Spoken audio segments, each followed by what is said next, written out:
Buenas tardes a todos, bienvenidos. Esta clase va a ser una nivelación a partir de todo lo que hemos visto en el curso hasta ahora.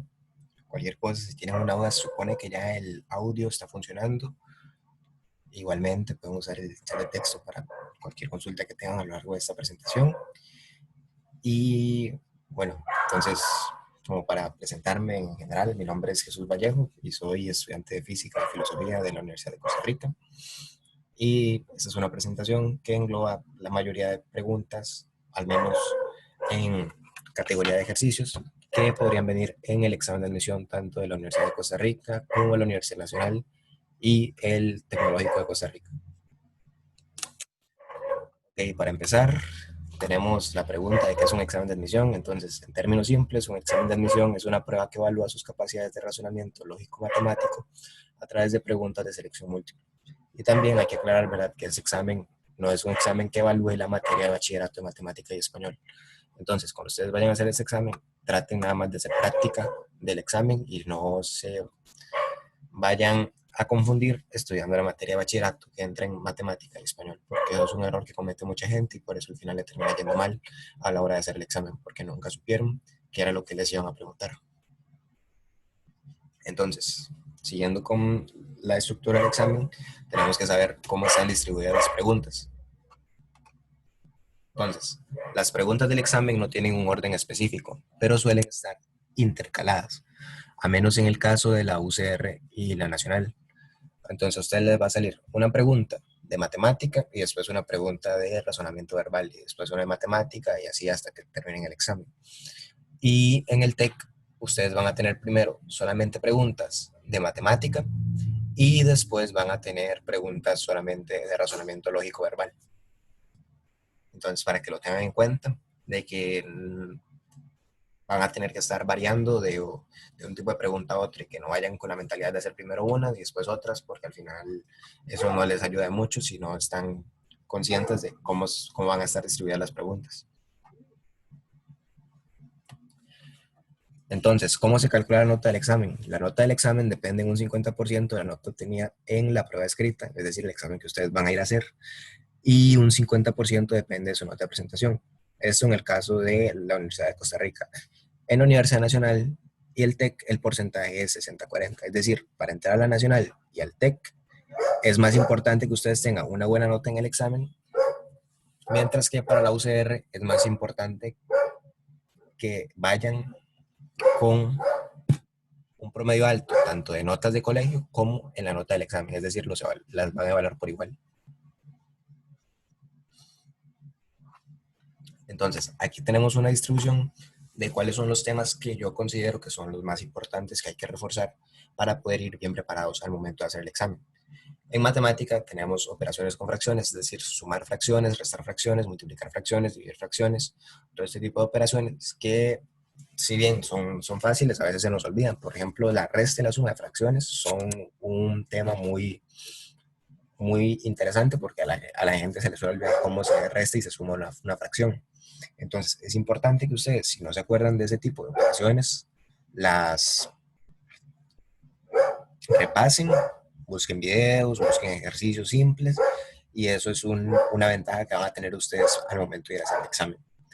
También tenemos la parte de probabilidad de estadística que se ve en el colegio, pero en el colegio se ve muy por encima, al menos con ejercicios muy fáciles. Entonces aquí les van a poner a ustedes ejercicios de probabilidad de estadística donde tienen que probar su razonamiento lógico a partir de los espacios que están teniendo. Un ejemplo de estos es los ejemplos que hemos visto en clases anteriores donde yo les he enseñado los diagramas que tienen que hacer, ¿verdad? Para sacar cuántos integrantes de un grupo hay en cada diagrama. Y también con ejercicios de probabilidad, donde, como en el que salía que cuál era la probabilidad de sacar un número menor a 25 en un grupo de 100. Ese tipo de preguntas son muy comunes al hacer este tipo de exámenes. También tenemos las combinatorias, que las combinatorias es como decir, Juan tiene 5 camisas, 10 pantalones y 13 pares de zapatos. ¿Cuántos vestuarios diferentes puede hacerse Juan con eso que tiene? Entonces, ese tipo de preguntas son muy comunes, sobre todo en las preguntas del TEC. En la UCR también salen, pero solo es una pregunta, mientras en el TEC te pueden salir 7 preguntas de ese tipo, que son exactamente iguales, solamente para ver si sabes aplicar combinatoria. Y si no sabes aplicar combinatoria, entonces ya vas a perder las 7 preguntas y eso es un golpe para tu nota al final. Entonces es importante el tema de combinatorias, lo vamos a ver en próximas clases, para ya ir familiarizados con la fórmula, porque la fórmula de esto se aplica con algo que se llama factorial. En las presentaciones, al menos en las próximas diapositivas, yo explico qué es un factorial, pero no explico cuál es su aplicación dentro de los problemas lógicos. Entonces, eso es algo que vamos a abarcar igual más adelante, como tenemos tanto tiempo, entonces yo no quiero ir apresurando tanto el programa del curso. También está el máximo común divisor y mínimo común múltiplo, que el máximo común divisor es como en una clase que hemos visto antes, cuando uno trata de agrupar varios grupos en una cantidad de elementos iguales. Entonces ahí uno encuentra cuál es el máximo común divisor que tienen todos y podemos hacer grupos de esa cantidad. Mientras que el mínimo común múltiplo es ver en qué número se intersecan dos números al multiplicarse. Por ejemplo, el mínimo común múltiplo de 3 y 4 es 12, porque 3 por 4 es 2 y 4 por 3 es 12. Entonces es un punto a donde los dos llegan a chocar y después siguen con sus multiplicaciones, ¿verdad? Entonces es como encontrar ahí el punto común en las multiplicaciones de dos números. Después tenemos el tema de geometría básica, que geometría básica es nada más que ustedes sepan aplicar las fórmulas del área de las figuras de toda la vida, ¿verdad? Un triángulo, un rectángulo, un círculo, saber qué es el radio de una circunferencia, relacionar una circunferencia con un cuadrado, en hallar el área sombreada, ese tipo de preguntas son muy comunes en, en el tecnológico, es donde más se encuentran ese tipo de preguntas. En la UCR no tanto, pero igual es importante, ¿verdad?, ir con ese conocimiento, entender qué es un área, qué es un perímetro, qué es un apotema, qué es un diámetro. Todo esto es muy importante, ¿verdad? Aparte, también tienen que recordar que en el examen no van a tener calculadora, al menos para la UCR. En el TEC se dejan usarla, pero no sirve para tanto. Entonces, es importante, ¿verdad?, que ustedes sepan sacar todo ese tipo de cosas, área, perímetro, a mano, y que no se les vaya a hacer una complicación al momento de hacer el examen. Luego, en la parte verbal, yo creo que es un poco más general, porque, ¿verdad?, se trata de leer un texto e identificar ideas y todo eso, entonces no es como algo específico que ustedes puedan repasar, como las matemáticas. En matemáticas ustedes hacen varios ejercicios de un tipo y ya van preparados para hacer ese tipo de ejercicios. Entonces, yo les recomiendo que en la parte verbal practiquen su comprensión lectora, traten de hacer muchos ejercicios de comprensión y ver la respuesta y tratar de identificar por qué es esa la respuesta. Siempre se tienen que apegar al texto, apegar al texto es algo muy importante, porque la universidad a ustedes les puede poner algo que no se adecua a lo que ocurre en el mundo real. Entonces, si eso pasa, ustedes tienen que quedarse nada más con lo que dice el texto. Si a ustedes les dicen en el texto que la Tierra es plana, usted tiene que pensar que la Tierra es plana. No puede ir con su propio pensamiento. Ahí usted se tiene que separar completamente de lo que sabe y quedarse nada más con lo que dice el texto, porque muchas veces la universidad aprovecha esto y pone una pregunta que a uno le parecería lógica por lo que uno ya sabe. Sin embargo, si uno la responde solamente con ese argumento, probablemente la respuesta esté mala. Entonces, es muy importante, ¿verdad?, que estén siempre atentos solo a lo que dice el texto. La respuesta siempre está en el texto o se puede inferir a partir de él, no de algo que esté afuera de lo que estamos leyendo. También en algunas preguntas, como las de completar oraciones y ese tipo de preguntas, el examen trata de evaluar que ustedes tengan un amplio vocabulario, es decir, que ustedes conozcan palabras que no se usarían tanto en un contexto cotidiano. Entonces,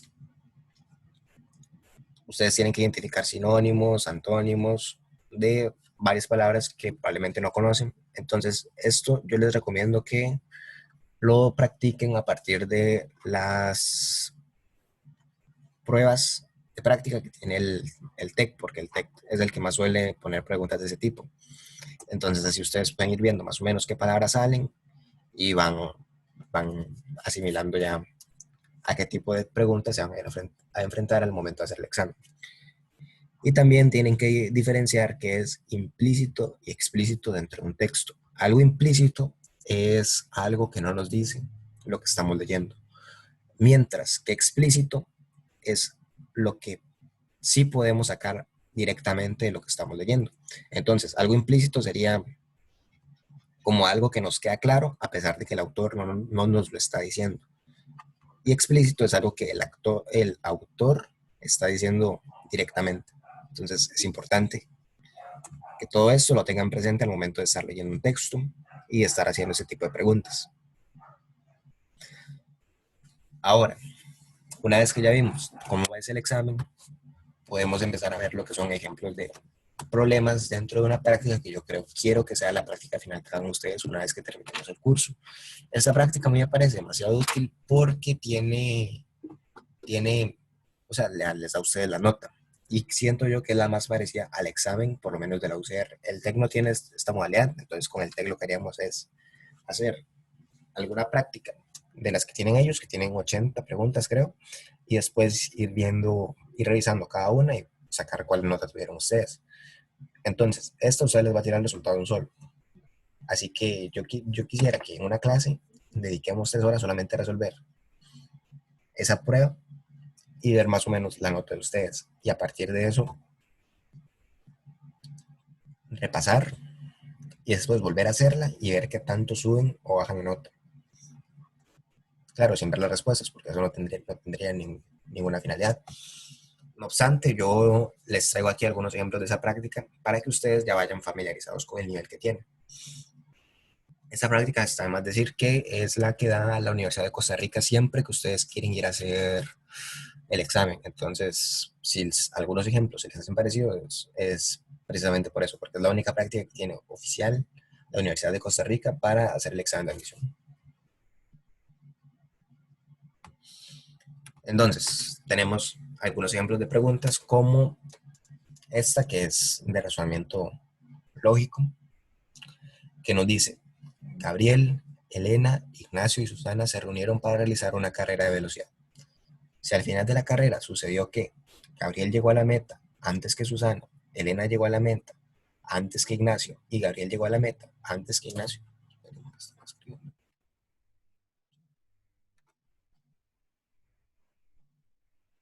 Es la nota. Ok, espérate para devolverme. Volvemos a eso. Ok, vos tenés una nota de presentación, ¿verdad? Su nota de presentación es el promedio de tus notas de décimo y el primer y segundo trimestre de un décimo, creo, si no es que solo el primero. Entonces, esa nota es de 1 a 100. Ok, entonces, para la UCR, esa nota, digamos que tenés un 100. Ese 100 equivale a un 50% del examen.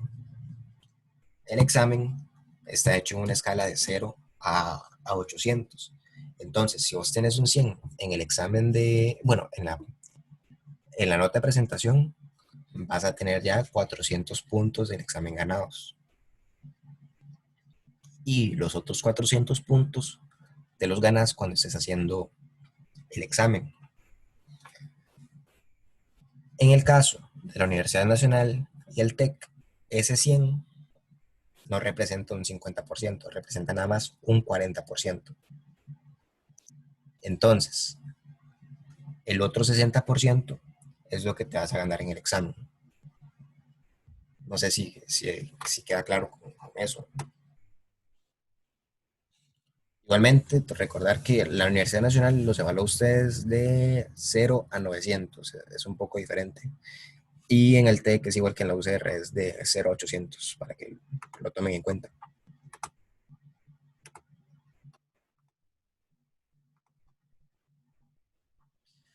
Ok, entonces lo que nos decía el ejemplo 1 es que tenemos que considerar las 3 preposiciones que tenemos y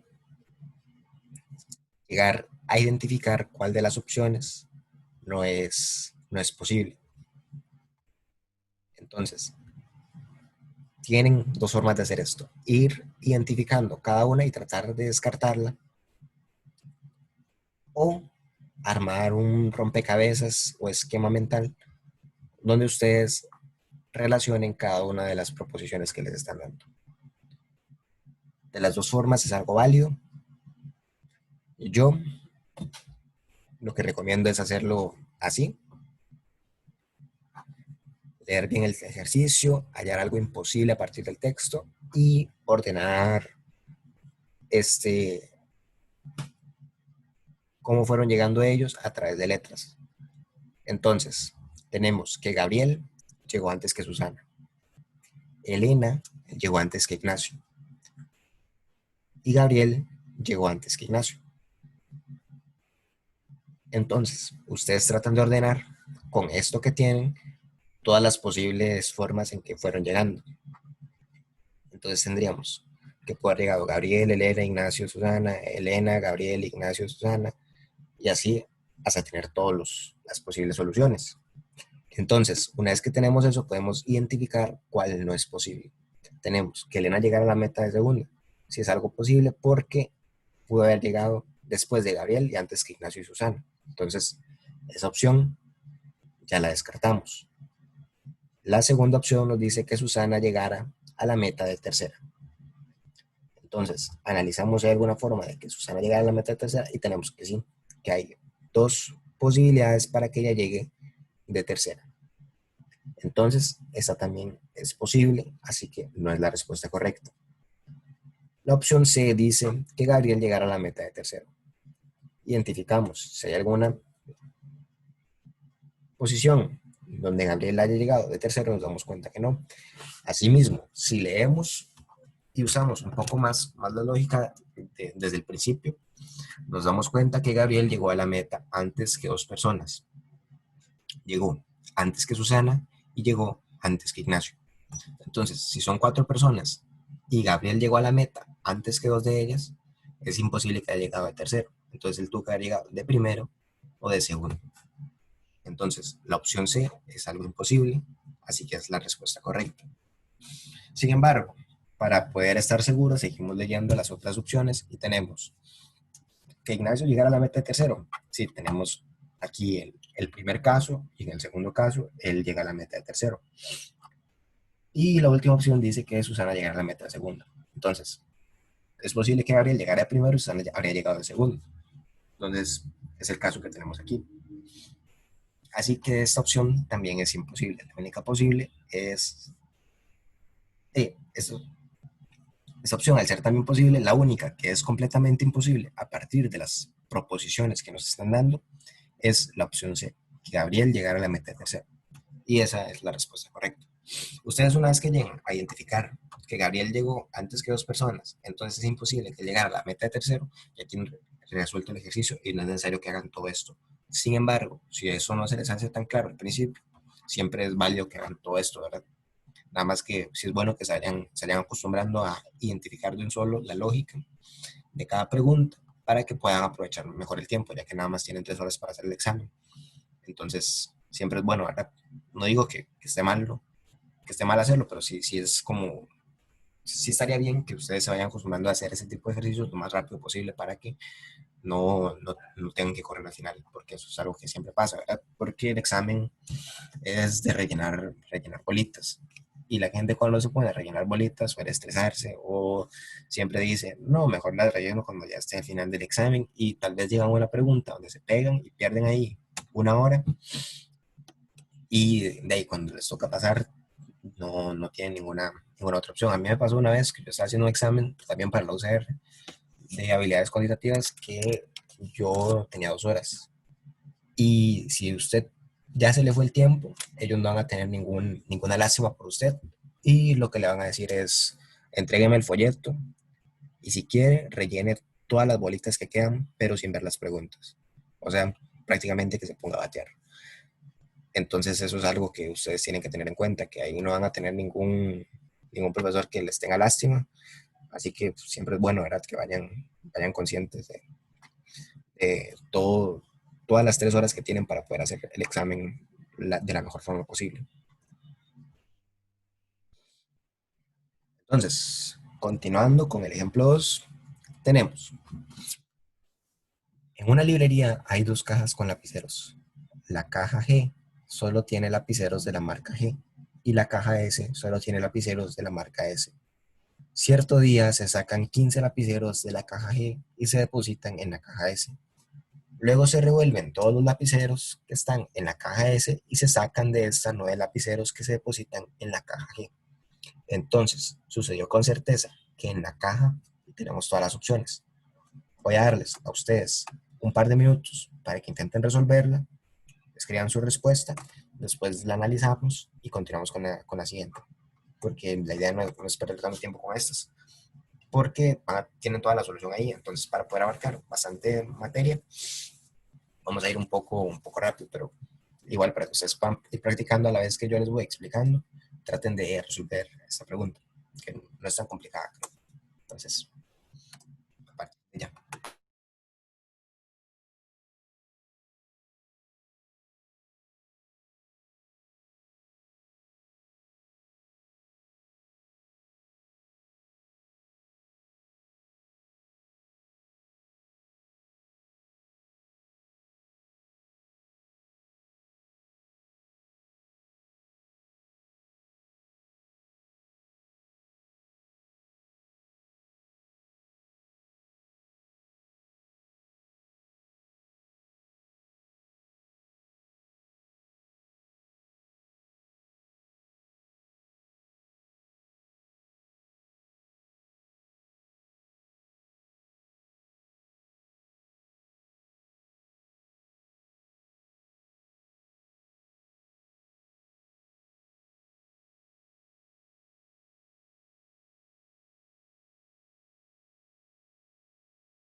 Ok, entonces, ya revisamos la pregunta.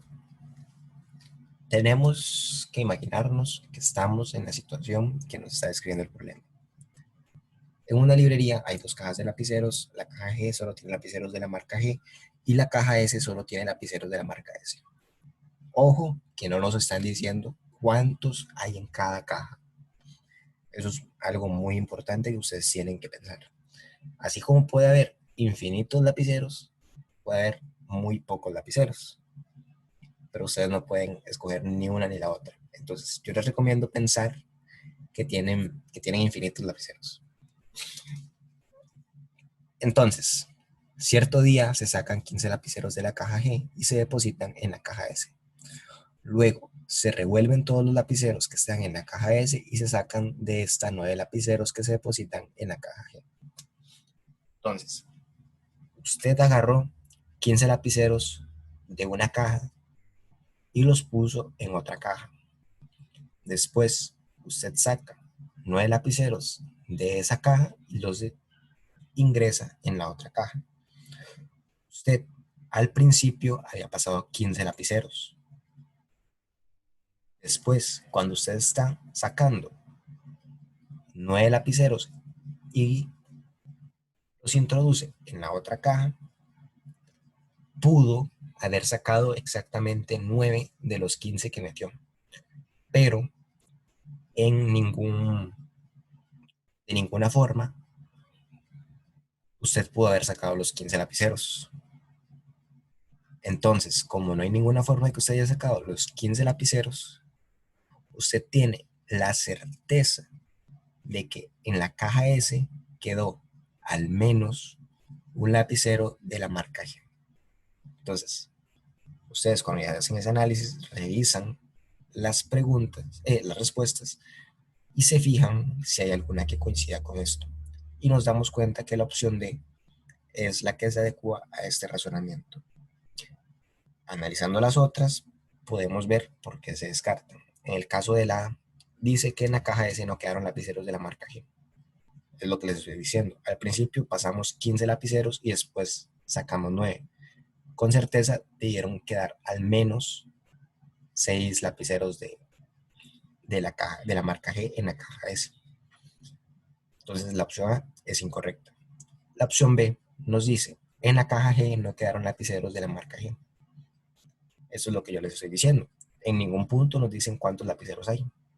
Entonces no podemos suponer que no quedaron lapiceros de la marca G, porque podrían ser infinitos lapiceros y eso no tendría sentido. Entonces la respuesta B es incorrecta. La respuesta C dice, en la caja S quedó al menos un lapicero de la marca S. Esto se resuelve con el mismo análisis de la respuesta anterior. No sabemos cuántos lapiceros hay en la caja S. Es posible que en la caja S solamente hubieran 9 lapiceros.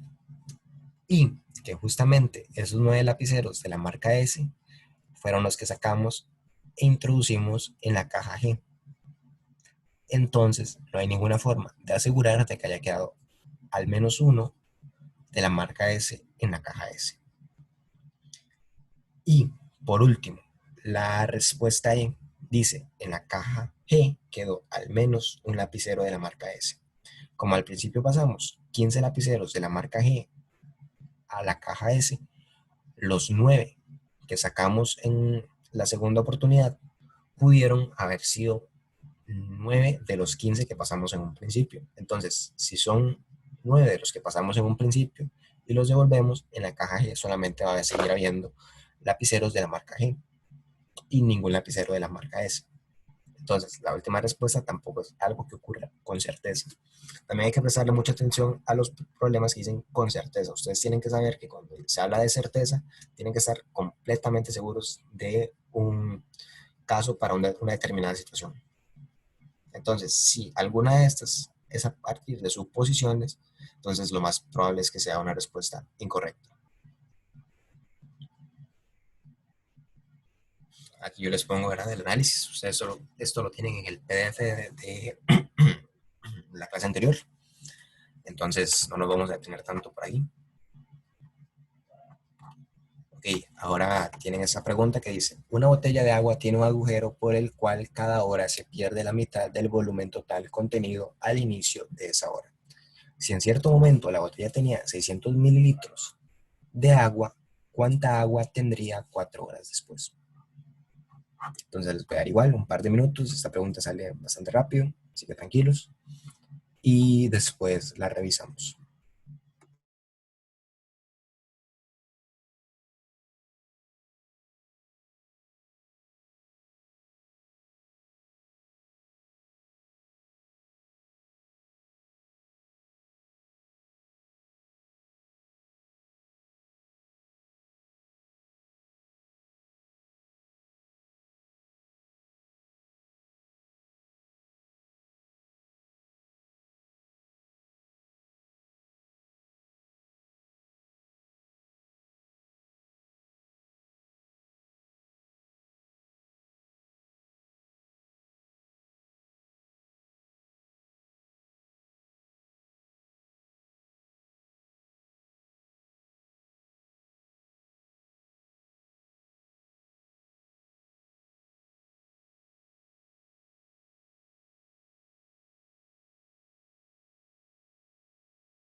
Entonces, revisemos la pregunta. Nos dice, una botella de agua tiene un agujero por el cual cada hora se pierde la mitad del volumen total contenido al inicio de esa hora.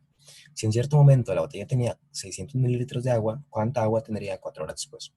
Entonces, imaginemos que en la hora cero se tienen 600 mililitros de agua. Después de una hora vamos a tener la mitad.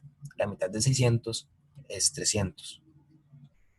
Entonces, una hora después vamos a tener la mitad de 300, que es 150. A la tercera hora vamos a tener la mitad de 150, que sería 75. Y en la cuarta hora tendríamos la mitad de 75. Y la mitad de 75 es 37.5. Entonces, la respuesta correcta es la opción B. Entonces, aquí les pongo el análisis, ¿verdad? Ustedes tienen que imaginarlo así. Tenemos 0 horas, son 600 mililitros. Una hora son la mitad de lo anterior, 300 mililitros. 2 horas es la mitad de lo que teníamos aquí arriba, serían 150 mililitros. A la tercera hora tendríamos la mitad, que serían 75. Y a la cuarta hora tendríamos la mitad de eso, que sería 37.5 mililitros. Entonces, la respuesta correcta es la opción B.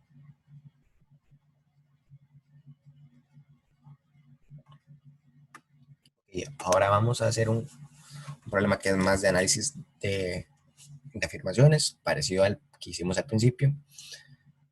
Entonces, lo que nos dice el enunciado es, si alguien sabe andar en bicicleta es porque ha pasado por un proceso de aprendizaje, durante el cual pueden ocurrir muchas caídas. No obstante, llega el momento en el que el aprendiz es capaz de mantener un equilibrio activo. Analice las siguientes afirmaciones. 1. El aprendizaje no requiere de tiempo. 2. En todo aprendizaje pueden ocurrir equivocaciones. Y 3. Algunos procesos de aprendizaje no tardan mucho tiempo en completarse. Una vez que leemos todas las afirmaciones, tenemos que identificar cuáles hacen que el texto principal sea falso, es decir, cuál no se adecua a lo que estamos leyendo al principio. Entonces, a partir de esto, les voy a dar igual un par de minutos para que lo analicen y después lo resolvemos entre todos.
Ok, entonces, analizando las afirmaciones, tenemos que ver cuál hace que el texto principal sea falso. Notemos que el texto dice que si alguien sabe andar en bicicleta es porque ha pasado por un proceso de aprendizaje, durante el cual pueden ocurrir muchas caídas. No obstante, llega el momento en el que el aprendiz es capaz de mantener un equilibrio activo. Entonces, tenemos que ver que para aprender a andar en bici siempre hay un proceso de aprendizaje. No se dice si este proceso de aprendizaje es corto o largo. Eso es algo que ustedes tienen que tener en cuenta. Y en ese pueden ocurrir muchas caídas. Ojo que este que dice, pueden ocurrir muchas caídas, no significa que necesariamente se tenga que caer para que alguien aprenda a andar en bici. Entonces, analizando ahora las afirmaciones, tenemos opción uno: el aprendizaje no requiere de tiempo. Y lo que nos dice justo al principio, el enunciado es que si alguien sabe andar en bicicleta es porque ha pasado por un proceso de aprendizaje. Ese proceso de aprendizaje requiere tiempo. Entonces, la opción uno no se adecua a lo que dice el texto. Entonces, la opción uno es una que hace que el texto principal sea falso.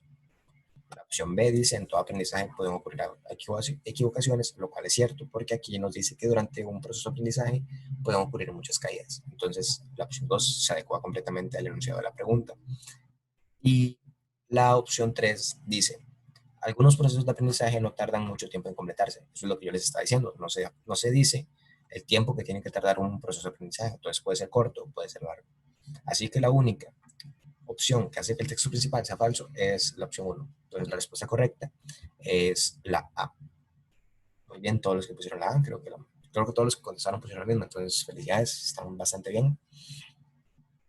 Aquí yo les pongo, ¿verdad?, la manera en la que podrían analizarlo para que lo lean detenidamente después, cuando estén repasando. Y ahora veamos este ejemplo, que es el sexto, que nos dice lo siguiente. Al ser humano debemos entenderlo como persona y como miembro de un grupo. Según el texto anterior, el humano es un ser y tenemos que identificar una de las opciones como la que engloba todo lo que nos dice el enunciado al principio. Entonces les voy a dar un par de minutos a partir de ahora para que lo piensen, lo analicen y lo puedan resolver.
Entonces ustedes, creo que la mayoría, bueno, todos lo respondieron perfectamente bien, que la respuesta correcta es la opción A, que dice que el ser humano es un ser individual y social.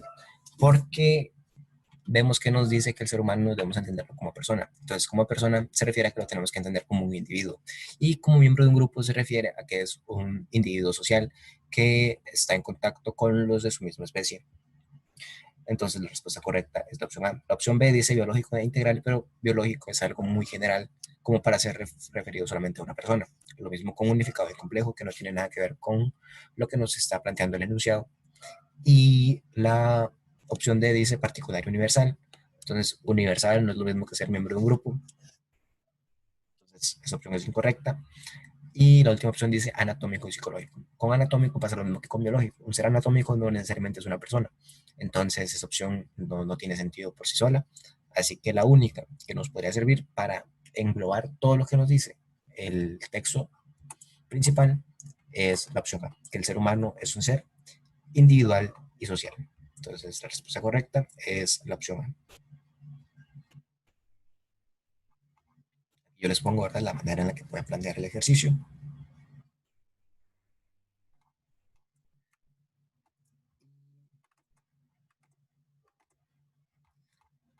Aquí tenemos otra pregunta, esta ya tiene la solución. Entonces, dice, en una reunión de 10 invitados, cada persona solo se puede comer dos bocadillos, ya sean dos del mismo tipo o uno de un tipo y uno de otro tipo. Si se comieron 11 emparedados, 6 rosquillas y 3 empanadas, con certeza hubo al menos un invitado que... Entonces, lo que yo les propongo para poder resolver un problema de este tipo es ver que los 10 invitados solo pueden comer dos bocadillos. Y si se comieron 11 emparedados, significa que hubo uno que solamente comió emparedados. Es decir, que no comió ni rosquillas ni empanadas. En el resto de proposiciones solamente podrían ser correctas si nosotros lo intuimos o lo suponemos. Y ya les había dicho yo que intuir y suponer es algo incorrecto dentro de los ejercicios de un examen de admisión. Entonces, la respuesta correcta es la opción D. Noten que lo único que tienen que, que observar es este 11 emparedados y darse cuenta que solamente pueden comer dos del mismo tipo, o uno de un tipo y uno de otro tipo. Entonces, yo les pasé a ustedes varios archivos para practicar para el examen. Algunos de esos archivos se llamaban clases. Entonces, yo les recomiendo a ustedes que con práctica más simple, más fácil, más sencilla, hagan las clases. Las clases tienen algunos ejercicios repetidos entre ellas, pero igual eso es para que ustedes vayan viendo si se acostumbran a distintos tipos de preguntas. Entonces, yo les aconsejo que practiquen las clases y yo, a medida que vaya avanzando el curso, les voy poniendo las respuestas de cada clase. Entonces, la primera clase que trabajamos, obviamente, fue la clase 1. Yo no he avanzado tanto con las clases porque prefiero que, al menos aquí en la reunión que tenemos semanalmente,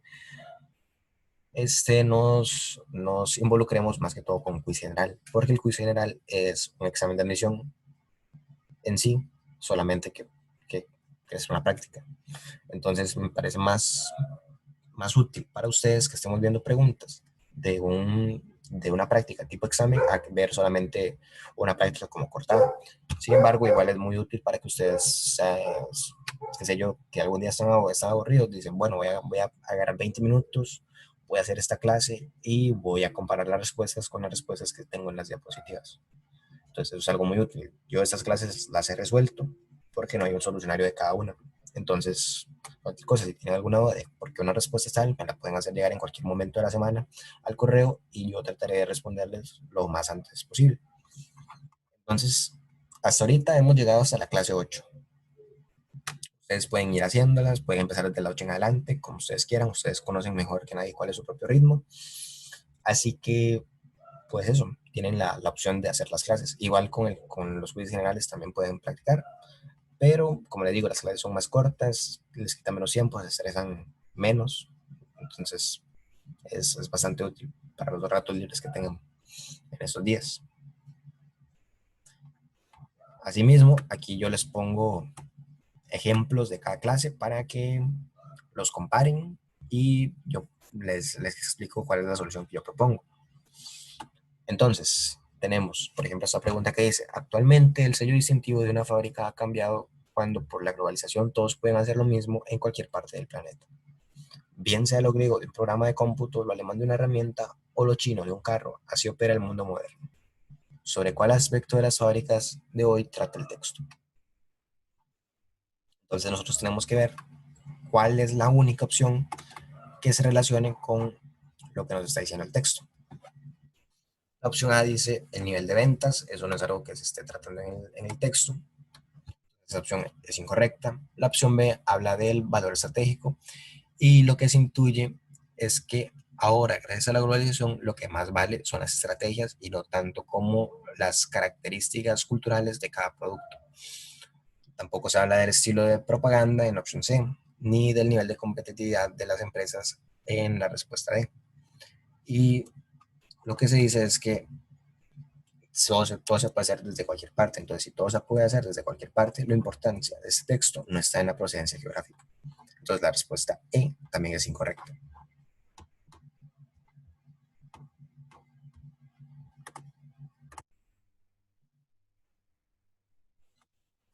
¿Cuál secuencia? Alice.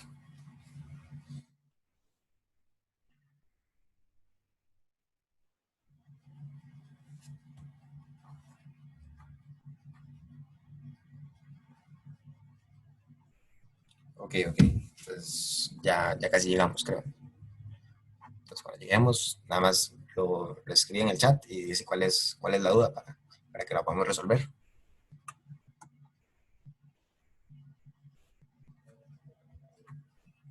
Okay. Entonces, bueno, aquí tenemos otro ejemplo, ¿verdad? Que nos dice, un psicólogo español afirmaba que la única defensa contra el planeta es tener un conocimiento perfecto de él. Ese psicólogo que le atribuye al conocimiento. Entonces aquí tenemos que establecer una analogía entre el conocimiento y lo que es la defensa. Entonces tenemos que saber qué conocimiento equivale a defender. Y defender es sinónimo de amparar. Entonces, lo que ese psicólogo lo que le atribuye al conocimiento es la propiedad del amparo. La respuesta correcta es la opción C. Y después dice que el ser humano nace como persona cuando está en capacidad de escoger. ¿Cuál característica define la condición de persona? Entonces, ser persona equivale a poder escoger. Para poder escoger, una persona necesita tener un criterio propio. Entonces, la respuesta correcta es la opción E. Y aquí tienen la clase 2 para que la revisen. Tenemos algunos ejemplos. Ustedes pueden revisar la respuesta, la manera en la que se plantea. Son preguntas sencillas, no son tan complicadas en realidad. Nada más es que se vayan acostumbrando a la manera en la que ustedes pueden razonarlo. Ustedes también, ¿verdad? Pueden usar otra estrategia para solucionarlo y si llegan a la misma respuesta, entonces todo está bien, ¿verdad? Porque lo que yo les estoy diciendo aquí, los métodos, no significa que sean los únicos, porque estos problemas seguramente se pueden hacer con 1000 métodos diferentes y todos igual de válidos. También tenemos la clase 3, ¿verdad? Aquí están las respuestas. Algunos ejemplos de preguntas. La clase 4 también la hicimos al principio del curso.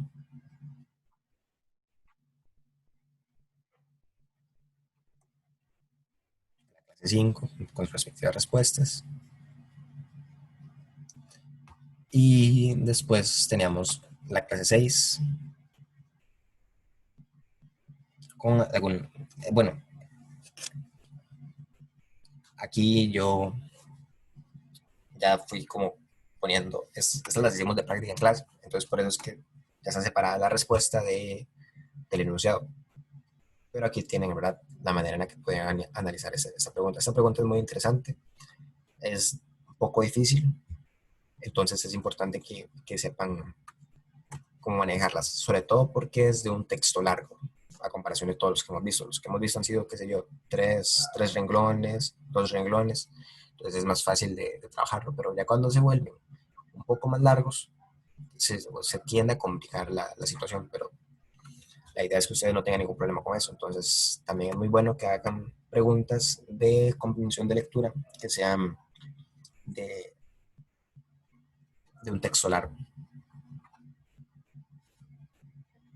Lo mismo con esta, la clase 7.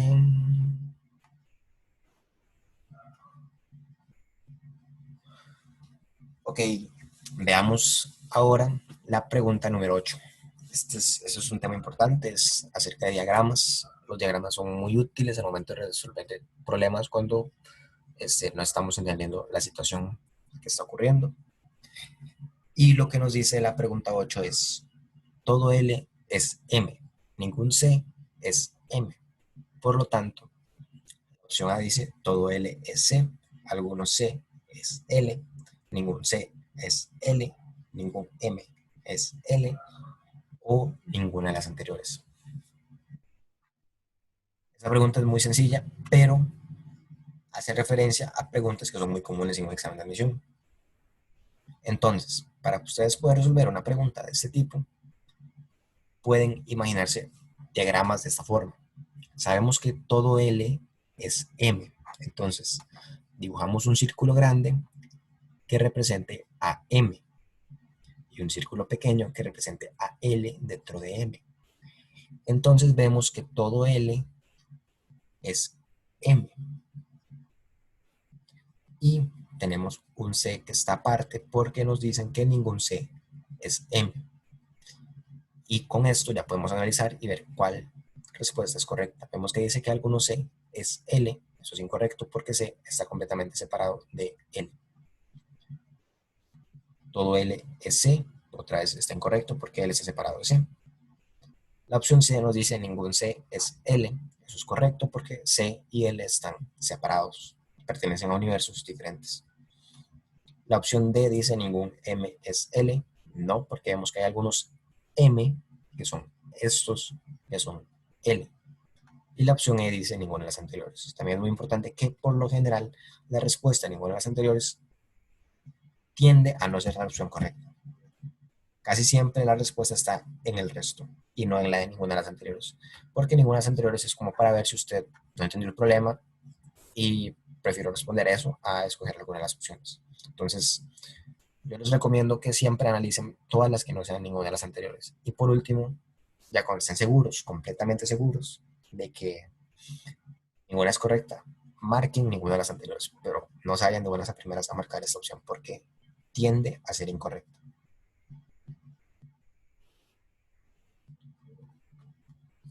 Ok, tenemos aquí esta pregunta también es sencilla. Voy a darles un par de minutos para que la resuelvan y nos dice, dos relojes P y Q tienen media hora de diferencia entre las horas que marcan. La hora que marca Q tiene 10 minutos de diferencia con la hora oficial. De acuerdo con la información anterior, en el momento en que la hora oficial es 9:30 am, no es posible que P marque las. Entonces ustedes con esto pueden hacer el análisis y me dicen cuál creen que es la respuesta correcta. Entonces van a tener un par de minutos a partir de ahora.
Ok, entonces, analizando cada una de las horas que nos están ofreciendo, tenemos que relacionarla con las horas posibles que podría marcar el reloj.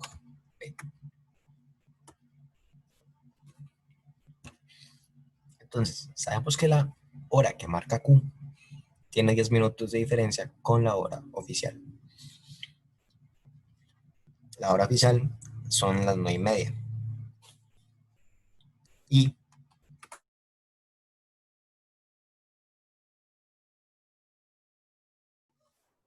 al ser 9:30, la hora oficial, Q tiene dos opciones para marcar.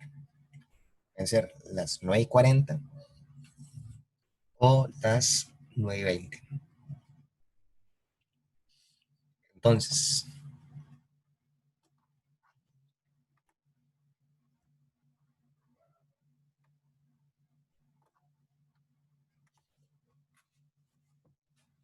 la hora de Q puede ser 9:30, 9:20 o 9:40. Entonces, la hora que marca P tiene que ser 30 minutos de diferencia de cada una. Entonces, agarramos, por ejemplo, 9:40 y le sumamos 30 minutos, serían las 10:10. Y si le restamos 30 minutos, serían las 9:10. Entonces, P puede ser 9:10 o 10:10. Y si lo hacemos ahora con 9:20 AM, 30 minutos después serían las 9:50. Y 30 minutos antes serían las 8:50. Entonces, P puede ser 8:50 o 9:50. Ya vimos que P puede ser entonces 8:50, 9:10, 9:50, 10:10. La única que no puede ser, porque es una hora que podría ser Q, es decir, las 9:20, es la hora a la que P no podría marcar en ese momento, porque no hay 30 minutos de diferencia de 9:20 a 9:20 ni de 9:20 a 9:40. Entonces, la opción C es la respuesta correcta. En el análisis, ¿verdad? Que Q puede ser 9:40, 9:20 y entonces P puede ser 30 minutos más, 30 minutos menos, 30 minutos más, 30 minutos menos, 10:10, 9:10, 9:50, 8:50. Y la hora que no puede ser es 9:20.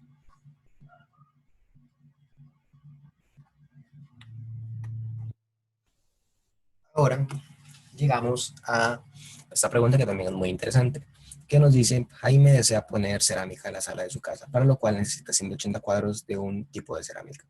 Resultó que posteriormente Jaime se decidió por otro tipo de cerámica, que era más grande que la primera que había considerado. Por cada 4 cuadros de la nueva cerámica se ocupaban 9 cuadros de la primera. Entonces, esta pregunta yo les propongo a ustedes que la resuelvan por medio de conversiones. Conversiones es un tema que se ve en química y física, pero en realidad sirve para toda la vida. O sea, pueden ser preguntas de cualquier tipo de contexto, que igual es algo muy útil. Entonces, ustedes lo pueden plantear de la siguiente forma. 180 cuadros de A, es decir, la primera cerámica que él tenía, equivalen a que 4 cuadros de la nueva cerámica son 9 cuadros de la primera. Y ustedes realizan esta operación y tienen que tener en cuenta que cuando ustedes están trabajando con fracciones, si tienen algo arriba y algo abajo, se cancelan o se simplifican, como lo quieran ver. Entonces, estos 180 cuadros A, el 180 se puede simplificar con el 9, 180 dividido entre 9 es igual a 20, y cuadros de A se va con cuadros de A, por ser la misma magnitud. Entonces, una vez que ustedes hicieron eso, ya solamente les van a quedar el resultado en cuadros de B. Y 180 dividido entre 9 da 20. Y 20 por 4 es 80. Entonces, la respuesta correcta es 80 cuadros de la nueva cerámica. Entonces, la respuesta correcta es la opción C. Del mismo modo, yo aquí les pongo una breve explicación acerca de qué son las conversiones. Yo ahí tengo un archivo que es con el que estoy trabajando para redactarles a ustedes uno más breve acerca de qué son las conversiones. Entonces, si lo quisieran, me lo podrían pedir y yo se los paso por, ya sea por WhatsApp o por correo, como ustedes lo prefieren.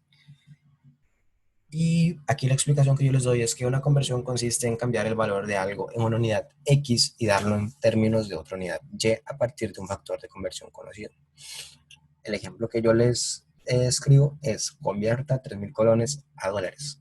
Entonces, ustedes saben que un dólar, bueno, el día que yo hice esto, el dólar equivalía a 576.5 colones. Y ese es un factor de conversión. Es decir, un factor de conversión es la equivalencia de una unidad, que en este caso sería dólar, a otra unidad, que en este caso sería colones. Entonces la operación se puede realizar de la siguiente forma. Vean que tengo 3.000 colones por el factor de conversión. En el factor de conversión yo pongo abajo la unidad que quiero cancelar. En este caso tengo colones y quiero llegar a dólares. Entonces, como tengo colones arriba, tengo que poner los colones abajo para poder cancelar colones con colones y que me quede solamente en términos de dólares. Entonces, hago la división, eso lo hice con calculadora, ¿verdad? Porque es un poco más tedioso hacerlo sin calculadora. En el examen no les va a salir el tipo de pregunta donde tengan que trabajar con división entre números decimales, así que tranquilos. Entonces, si ustedes hacen la división de 3.000 entre 576.5, les va a quedar cuántos dólares son 3.000 colones. Entonces, cancelan los colones con los colones de abajo y ya todo quedan dólares y la respuesta es 5.2 dólares. Y abajo les doy una breve explicación, ¿verdad? Tienen que notar que primero se pone la cantidad inicial, es decir, 3.000 colones. Luego, el factor de conversión con las unidades originales abajo, los colones van abajo. Y arriba a las que se quiere llegar. Vea que lo que se tiene que hacer es cancelar las unidades del principio para que todo quede en términos de las unidades deseadas. En este caso, los dólares.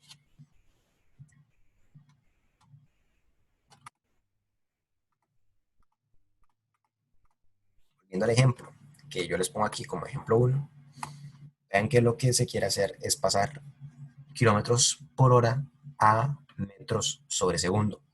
Entonces, tenemos arriba kilómetros y nos queremos quitar los kilómetros. Entonces, multiplicamos por un factor de conversión donde kilómetros queda abajo. Sabemos que 1.000 metros equivalen a 1 kilómetro. Este kilómetro se va con este kilómetro. Después tenemos una hora y la queremos llegar a segundos. Como hora está abajo, lo ponemos en el lugar contrario, es decir, arriba. Y sabemos que una hora equivale a 3.600 segundos. Entonces, haciendo esta multiplicación nos quitamos segundos, bueno, no, al revés, perdón, nos quitamos horas, kilómetros con kilómetros y las unidades que nos van a quedar son metros sobre segundos. Entonces, ese es un tipo de conversión que es muy común, probablemente salga en el examen, probablemente también no. Entonces, siempre es bueno ir preparado con ese tipo de conversión que es muy común, de kilómetros por hora a metros sobre segundo. Entonces, para que se aprendan esos factores de conversión y que los tengan en cuenta al momento de ir a realizar el examen.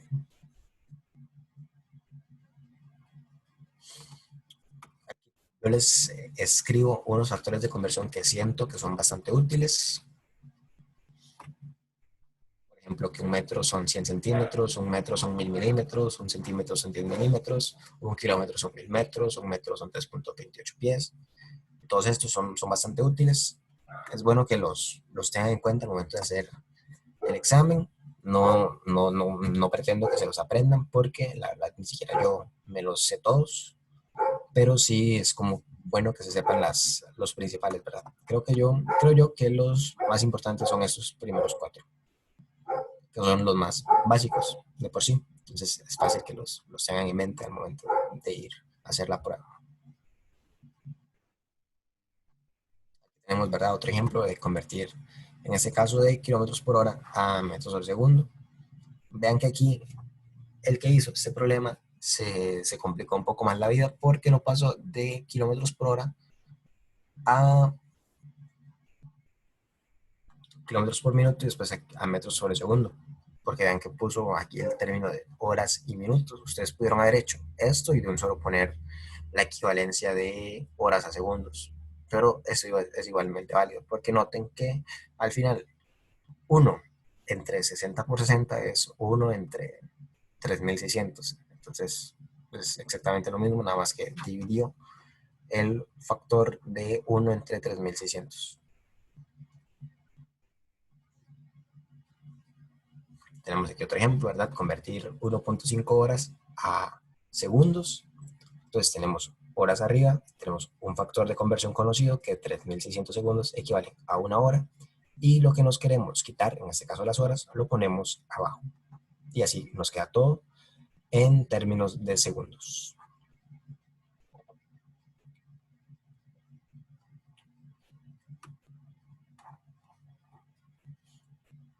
Ok, entonces aquí nos dicen, analice la siguiente secuencia y descubra la ley que sea en ella. Tenemos que S1 es igual a 1, S2 es igual a S1 más 2, S3 es igual a S2 más 3, y así sucesivamente. Entonces tenemos que encontrar una expresión que sea equivalente a S12. Entonces, lo que yo les propongo es que se imaginen que cada S es un número.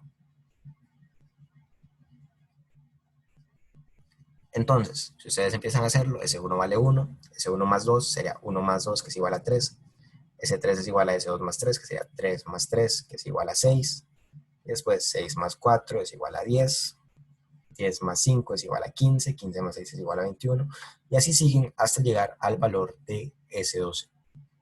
Entonces, una vez que ustedes lo hacen, llegan a que S12 es igual a 78. Aquí es importante que ustedes se den cuenta cómo va creciendo la secuencia, ¿verdad? Que empieza con 1 y después al resultado de la parte anterior se le suma un número mayor al que se sumó anteriormente, en este caso 2, 3, 4, 5, 6 y así sucesivamente.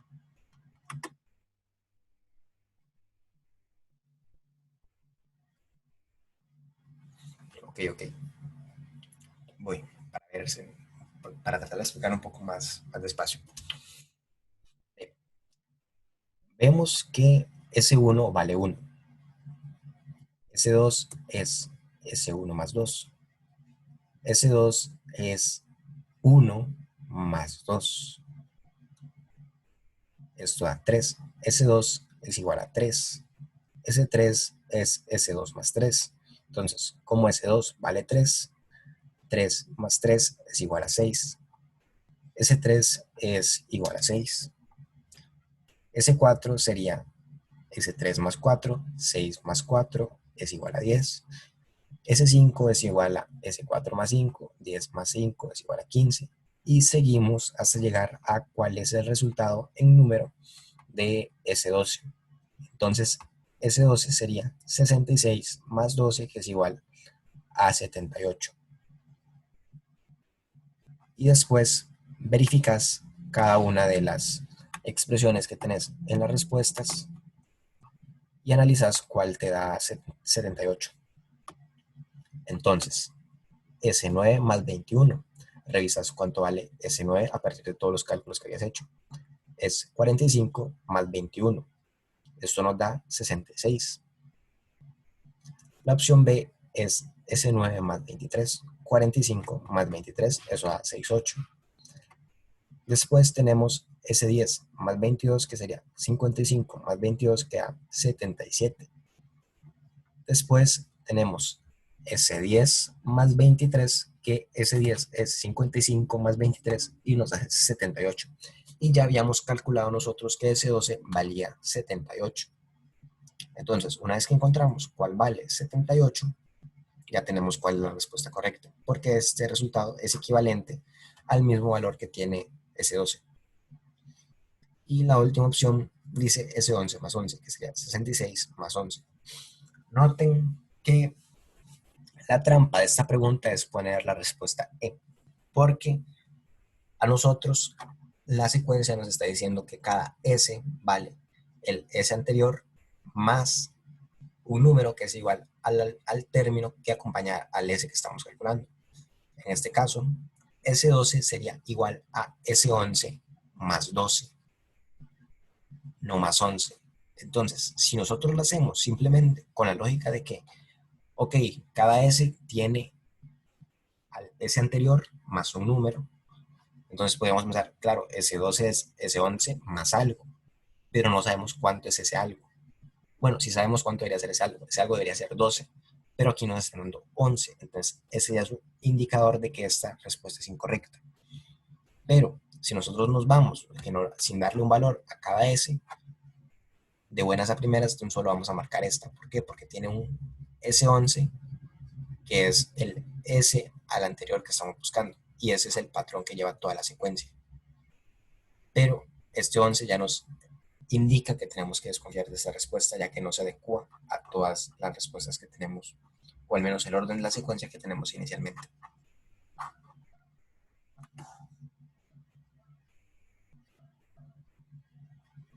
Claro, claro, sí. Lo importante es identificar cuál es el valor numérico que tiene S12, porque si no, el problema es tramposo y se ve fácil, por lo que estoy diciendo, ¿verdad? De que aquí S6 es S5, entonces S12 va a ser S11 más algo. Entonces, por eso podría ser que ustedes pierdan esa pregunta si no hacen el análisis correspondiente. Pero sí, ese es todo el análisis que ustedes tienen que hacer, darle un valor a cada S y ver cuál valor de estos es igual a S12.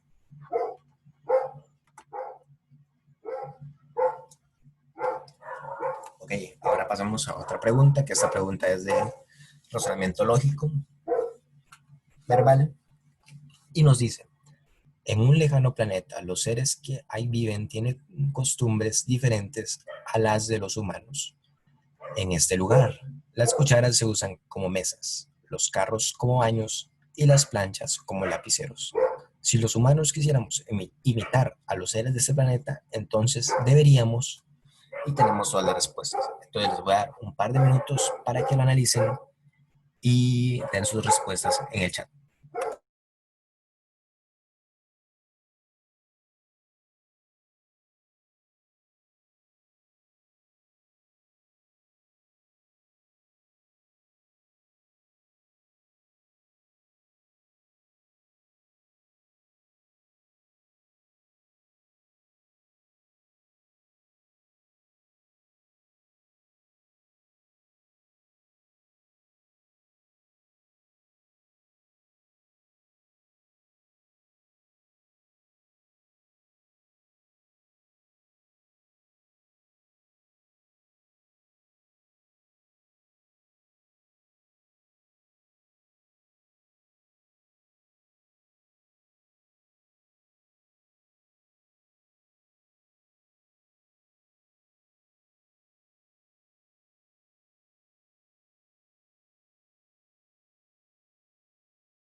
Entonces tenemos que analizar la función que tendría cada uno de los objetos de ese planeta en ese planeta.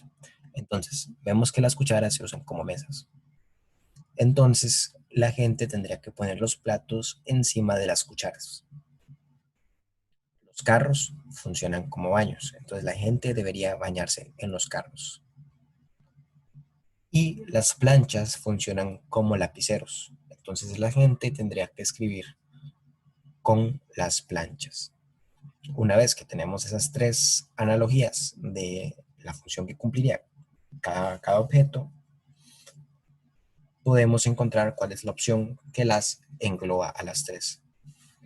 Y la única opción que cumple con esto es la opción E, que es lo que yo les estoy diciendo, ¿verdad? Poner los platos sobre las cucharas, porque las cucharas se usan como mesas, escribir con las planchas, porque las planchas se usan como lapiceros, y bañarnos en los carros, porque los carros funcionan como baños. Entonces, la opción E es la respuesta correcta.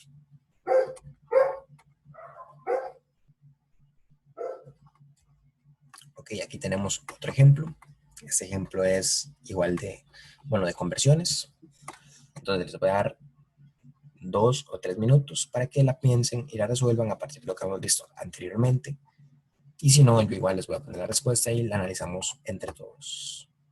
Entonces, 2 minutos a partir de ahora.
pregunta nos dice, en el país P, una bicicleta cuesta 3.000 gapes, mientras que en el país Q, la misma bicicleta cuesta 5.000 lapas. Si Carlos, que vive en el país P, se ahorra 500 gapes trayendo la bicicleta del país Q, entonces una lapa equivale a... Tenemos que ver que si Carlos, que es del país P, se ahorra 500 gapes trayendo la bicicleta del país Q, y en el país P cuesta 3.000 gapes, en el país Q esa bicicleta está costando 2.500 gapes. Entonces, nosotros aplicamos un factor de conversión de la siguiente forma. Tenemos que ver cuánto equivale una lapa en gapes. Entonces ponemos una lapa y sabemos que 2.500 gapes son 5.000 lapas. 2.500 entre 5.000, sacamos, empezamos a hacer la división, ¿verdad? 5.000 es el doble de 2.500. Entonces, quedaría aquí, simplificando, un 1 y abajo un 2. Entonces quedaría 1 por un medio. Y ustedes saben que un medio es la mitad de 1 y la mitad de 1 es 0.5. Entonces, ya con eso tienen hecho el problema. La respuesta correcta es la opción B.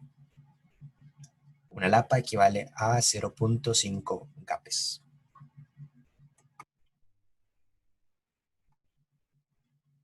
Es importante, ¿verdad?, que analicen y traten de trabajar mucho con conversiones porque es un tema muy recurrente en los exámenes de admisión.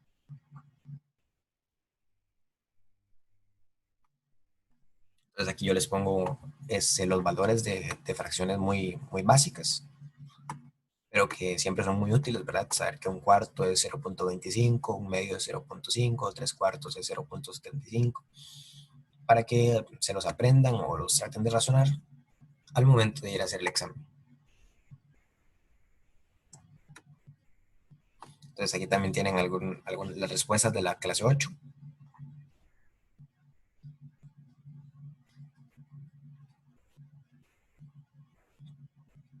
Y aquí empezamos a trabajar con el quiz general. Noten que en el quiz general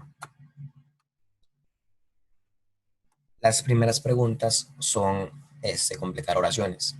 Entonces, yo creo que la clase donde hago completar oraciones está acabada para que la revisen porque ahí vemos muchos ejemplos, vemos la manera en que se solucionan y es muy importante para que ustedes vean las estrategias que pueden hacer al momento de resolverlos.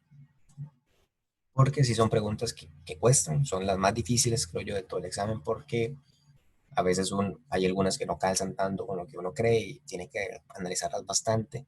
Lo bueno es que casi no salen este tipo de preguntas. Este tipo de preguntas solamente salen para el examen del TEC. En la UCR no aparecen. Se los digo porque yo hice el examen 2 años seguidos y por experiencias de compañeros me han contado que estas preguntas solo salen en el TEC. Entonces, si van a ir a hacer el examen del TEC, es bueno que las practiquen bastante. Van a salir unas 4 o 5 y en el examen de la UCR probablemente no les aparezcan.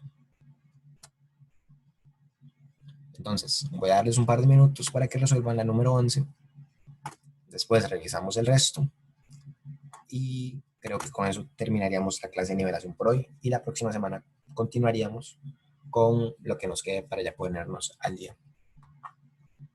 Entonces, un par de minutos a partir de ya.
Entonces, revisando la pregunta número 11 dice, intentó, espacio, pero las piernas no le, espacio, como su lúcido cerebro.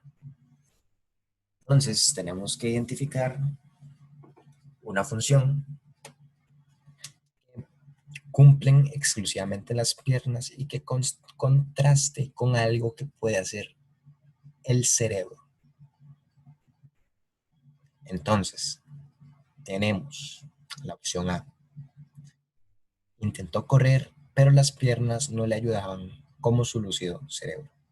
Las piernas sirven para correr y el cerebro lo puede ayudar a uno. Entonces, esa opción es correcta porque tiene todo el sentido lógico del análisis que estamos tratando de hacer.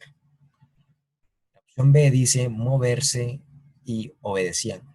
El cerebro a uno no lo obedece, no es como una parte de del cuerpo que a uno lo obedece a partir de lo que uno está intentando hacer. Entonces, esa opción es incorrecta. Lo mismo con estimular, el cerebro a uno no lo estimula. La opción D, girar y apoyar. Intentó girar, pero las piernas no. Girar no es algo que le corresponde únicamente a las piernas, sino que girar es algo que hace el cuerpo completo, no solo las piernas. Entonces tampoco tiene sentido por esa parte. Y golpear también es algo que uno puede hacer con las manos, entonces no necesariamente con las piernas.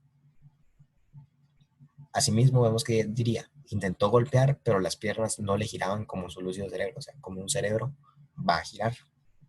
Entonces no tiene nada de sentido. La única respuesta que calza para tener una validez dentro de la oración inicial es la opción A.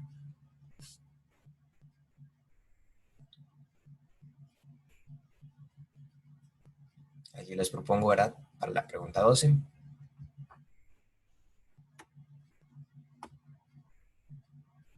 La opción correcta es la opción D. El quiz general tiene todas las respuestas al final del quiz para que lo puedan revisar. La idea no es que respondan a partir de la respuesta, sino que ustedes traten de resolverla, vean la respuesta y logren identificar cuáles son sus errores y después vayan intentando llegar a la respuesta correcta a partir de eso que están viendo.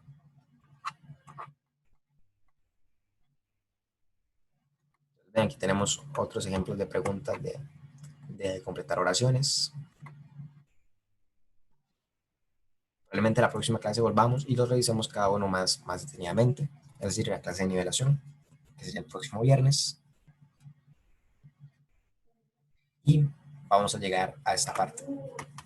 En esta parte ya empezaríamos a ver las preguntas del módulo matemático, ya nada más nos quedaría revisar un poco más detenidamente lo de completar oraciones, qué sé yo, ponerlos ustedes a resolver ejercicios de completar oraciones y que yo les vaya ayudando mientras los resuelven y después ver todos estos de matemática y ya con eso creo que estaríamos prácticamente al día con todo lo que hemos visto en el curso hasta ahora.